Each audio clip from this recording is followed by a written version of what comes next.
হিজরি 11 সনের ঘটনা। মসজিদে নববীর সামনে জড়ো হতে দেখা গেল সাহাবীদেরকে। তাদের মধ্যে কাজ করছে এক ধরনের চাপা উৎকণ্ঠা। বেশ কয়েকদিন ধরেই অসুস্থ মহানবী হজরত মুহাম্মদ সাল্লাল্লাহু আলাইহি সাল্লাম।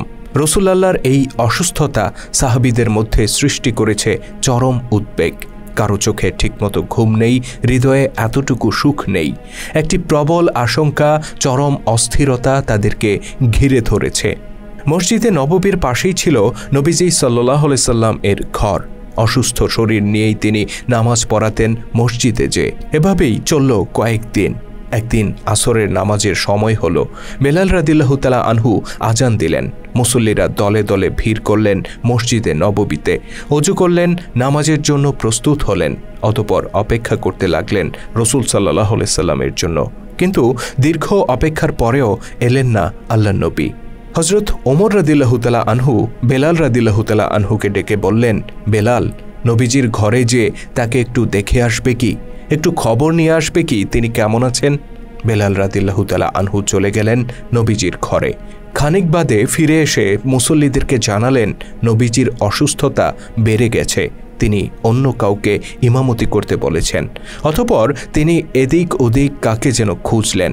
মনে হলো যেন কাঙ্ক্ষিত ব্যক্তিকে তিনি খুঁজে পেলেন না। অতঃপর খুঁজে পেলেন ওমর রাদিয়াল্লাহু তাআলা আনহুকে। বললেন, ওমর, আপনি নামাজে ইমামতি করুন। রাসূলুল্লাহর অসুস্থতা বেড়ে গেছে, তিনি আজকে আসতে পারবেন না। নবীজির ঘর থেকে বেরিয়ে বেলাল রাদিয়াল্লাহু তাআলা আনহু যখন একথা বললেন, তখন ওমর রাদিয়াল্লাহু তাআলা আনহু ধারণা করলেন হয়তো রাসূলুল্লাহ নিজেই এই নির্দেশ দিয়েছেন। এত সাহাবীকে পেছনে রেখে ওমর রাদিয়াল্লাহু তাআলা আনহু ইমামতি করবেন, এটা যেন তার কাছে এক পাহাড় সম বোঝার মতো মনে হলো। কিন্তু রাসূলুল্লাহর নির্দেশ মনে করে তিনি অনিচ্ছা সত্ত্বেও ইমামতি করলেন। নামাজ শেষে জানা গেল নবী করিম সাল্লাল্লাহু আলাইহি সাল্লাম ওমর রাদিয়াল্লাহু তাআলা আনহুকে ইমামতি করার নির্দেশ দেননি। তিনি বলেছেন অন্য কাউকে ইমামতি করতে।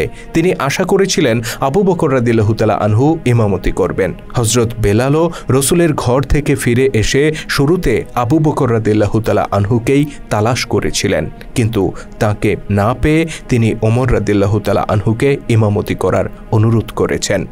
হযরত ওমর রাদিয়াল্লাহু তাআলা আনহু এই বিষয়টি জানার পর বেলালকে ডেকে বললেন, তুমি কেন আমাকে ইমামতি করতে বললে? আমি ভেবেছিলাম এটা রাসূলুল্লাহর নির্দেশ।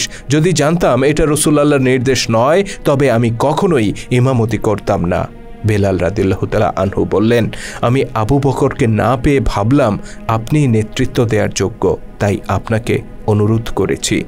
খানিক বাদে মাগরিবের নামাজের একটু আগে মসজিদে নববীতে আসতে দেখা গেল হযরত আবু বকর রাদিয়াল্লাহু তাআলা আনহুকে। ওমর তাকে দেখামাত্র ছুটে গেলেন। বললেন, হে আবু বকর, আপনি কেন এত দেরি করে এলেন? আপনার অনুপস্থিতিতে পাহাড় সমান বোঝা আমার উপর চাপানো হয়েছে। আবু বকর রাদিয়াল্লাহু তাআলা আনহু জিজ্ঞেস করলেন, কি হয়েছে ওমর? ওমর রাদিয়াল্লাহু তাআলা আনহু জানালেন, নবীজির ঘর থেকে ফিরে এসে বেলাল আমাকে নামাজে ইমামতি করতে বলল। আমি ভাবলাম এটা হয়তো রাসূলুল্লাহর নির্দেশ, কিন্তু যখন রাসূলুল্লাহ তার গৃহ থেকে আমার তাকবীর ধ্বনি শুনতে পেলেন, তিনি বললেন, না না, এখনও আল্লাহর পক্ষ থেকে নির্দেশ আসেনি। তিনি বললেন, আবু বকরকে বলো ইমামতি করতে। অতঃপর দুঃখ প্রকাশ করে ওমর রাদিয়াল্লাহু তাআলা আনহু বললেন, যদি জানতাম এটা রাসূলুল্লাহর নির্দেশ নয়, এটা কেবল বেলালের অনুরোধ, তাহলে আমি কখনোই এই কাজ করতাম না। হযরত আবু বকর রাদিয়াল্লাহু তাআলা আনহু বললেন, রাসূলুল্লাহ কি এতটাই অসুস্থ যে অন্য কাউকে নামাজে ইমামতি করতে হচ্ছে? ওমর রাদিয়াল্লাহু তাআলা আনহু জানালেন, তার ব্যথা আগের চেয়ে অনেক বেড়ে গেছে। মসজিদে আসার মতো শক্তি এখন আর তার নেই। অগত্যা মসজিদে নববীতে প্রবেশ করে মাগরিবের নামাজে ইমামতি করলেন হযরত আবু বকর রাদিয়াল্লাহু তাআলা আনহু। এরপর থেকে রাসূল সাল্লাল্লাহু আলাইহি সাল্লামের অনুপস্থিতিতে তিনি নামাজে ইমামতি করতে লাগলেন। সুধী দর্শক, এটা ছিল 11 হিজরির রবিউল আউয়াল মাসের ঘটনা। বাহ্যিকভাবে দেখতে গেলে এটা ছিল একটি সাধারণ ঘটনা, কিন্তু গভীরভাবে পর্যবেক্ষণ করলে এটা কোনো সামান্য ঘটনা ছিল না। এই ঘটনার মধ্যে অন্তত দুটি তাৎপর্যপূর্ণ বিষয় জড়িত ছিল। প্রথমত, রাসূল সাল্লাল্লাহু আলাইহি সাল্লাম নির্দেশ দিলেন আবু বকরকে বলো ইমামতি করতে। রাসূল সাল্লাল্লাহু আলাইহি সাল্লামের এই নির্দেশের মধ্যে এটা স্পষ্ট ছিল যে তার অনুপস্থিতিতে জাতির সর্বোচ্চ নেতা হবেন আবু বকর। এই ঘটনার মাত্র কয়েকদিন পর 12ই রবিউল আউয়াল ইন্তেকাল করেছিলেন আল্লাহ নবী। এরপর বেশ কিছু ঘটনার মধ্য দিয়ে আবু বকর রাদিয়াল্লাহু তাআলা আনহুকে মুসলিম জাহানের খলিফা হিসেবে নির্বাচন করা হয়। পরবর্তীতে কিছু লোক, বিশেষ করে যারা নিজেদেরকে শিয়া হিসেবে পরিচয় দিয়ে থাকেন, তারা আবু বকর রাদিয়াল্লাহু তাআলা আনহুর নেতৃত্ব নিয়ে প্রশ্ন তোলেন। তাদের দাবি আবু বকর রাদিয়াল্লাহু তাআলা আনহুর খেলাফত বৈধ ছিল না।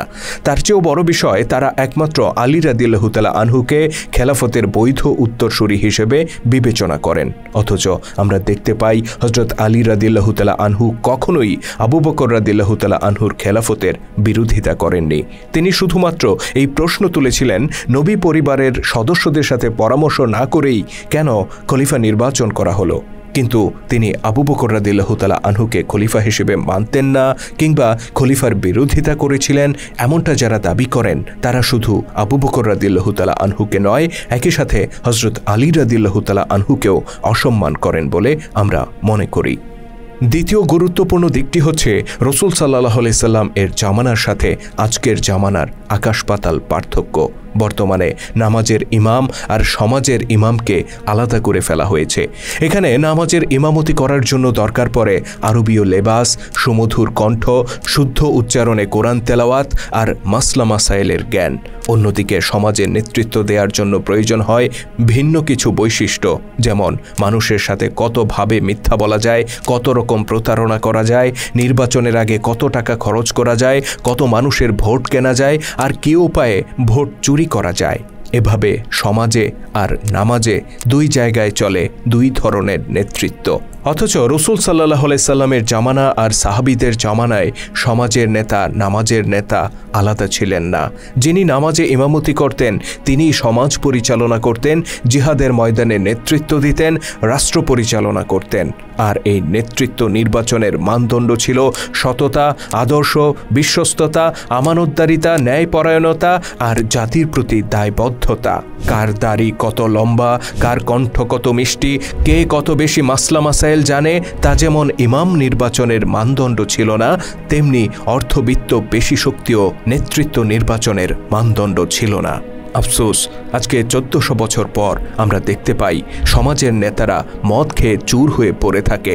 সবচেয়ে মন্দ লোকেরা সমাজ চালায়, রাষ্ট্র চালায়, আর মসজিদের ইমামরা বেতনভুক্ত কর্মচারীর মতো নামাজ পড়িয়ে নিজেদের দায়িত্ব সম্পন্ন করেন। তাদের সমস্ত কর্মকাণ্ড মসজিদের চার দেয়াল আর ওয়াজ মাহফিলের প্যান্ডেলের মধ্যেই সীমাবদ্ধ। শুধু তাই নয়, মসজিদের ইমামদের অনৈতিক আর শরিয়াহ বিরোধী কাজেরও ভুরি ভুরি উদাহরণ আছে। আমরা মনে করি এর একমাত্র কারণ রাসূল সাল্লাল্লাহু আলাইহি সাল্লাম যে ইসলামী সমাজ প্রতিষ্ঠা করে গিয়েছিলেন, সেই ইসলাম থেকে আমরা আজকে লক্ষ কোটি মাইল দূরে সরে গিয়েছি। আল্লাহ তাআলা আমাদেরকে সেই প্রকৃত ইসলামে ফিরে আসার তৌফিক দান করুন, আমিন। ইসলামের গৌরবময় ইতিহাস নিয়ে নির্মিত ভিডিও চিত্র আমরা ধারাবাহিকভাবে তুলে ধরছি আমাদের চ্যানেলে। আপনি যদি নতুন হয়ে থাকেন তাহলে চ্যানেলটিতে সাবস্ক্রাইব করার অনুরোধ রইল। আর আজকের ভিডিওটি কেমন ছিল কমেন্ট করে জানাতে ভুলবেন না। যদি ভালো লেগে থাকে তাহলে অবশ্যই লাইক ও শেয়ার করে ছড়িয়ে দেওয়ার অনুরোধ রইল। আল্লাহ হাফেজ।